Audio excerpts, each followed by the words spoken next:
बादशाह ने हार वाला पिटारा अपने पास रख लिया। शाम को जब बादशाह महल में गया तो उसने रानी को पिटारी दिखाते हुए कहा कि वो उसके लिए एक खूबसूरत तोहफा लाया है।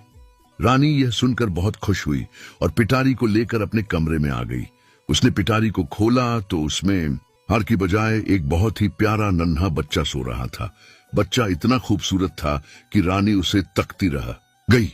उसने बादशाह को आवाजें लगाना शुरू कर दी। बादशाह डर गया और भागकर जब कमरे में आया तो रानी ने सारा माजरा सुनाया। बादशाह को रानी की बात पर यकीन नहीं आया। वो बोला, मैंने खुद अपनी आंखों से उस पिटारी में हार देखा था, बच्चा कैसे बन गया?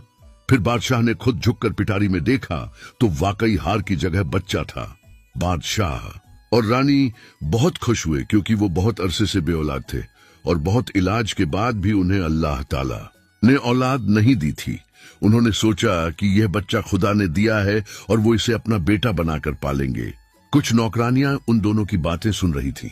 रानी बादशाह से पूछ रही थी, यह बच्चा तुम्हें किसने दिया है?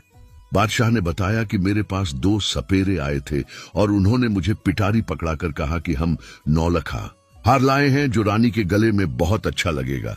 मैंने भी पिटारी खोलकर देखा तो बहुत खूबसूरत हार था, लेकिन जब पिटारी मैंने तुम्हें दे दी और अब पिटारी में हार की जगह यह बच्चा है, उसी दिन से बादशाह और रानी ने इस बच्चे को अपना बेटा समझकर पालना शुरू कर दिया।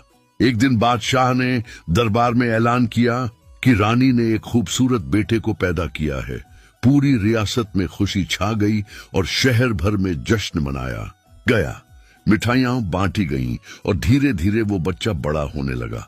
उसे तीरंदाजी सिखाई गई, अच्छी तालीम हासिल करवाई गई। आहिस्ता आहिस्ता वो लड़का जवान हो गया। जब वो शादी के लायक हुआ तो बादशाह ने रानी से उसके ब्याह की बात की। रानी भी इस बात से खुश थी।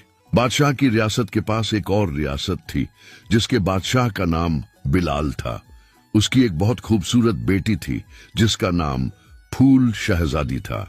फूल शहजादी को तीर चलाना, शिकार करना सिखाया गया था और उसने आला तालीम हासिल की थी।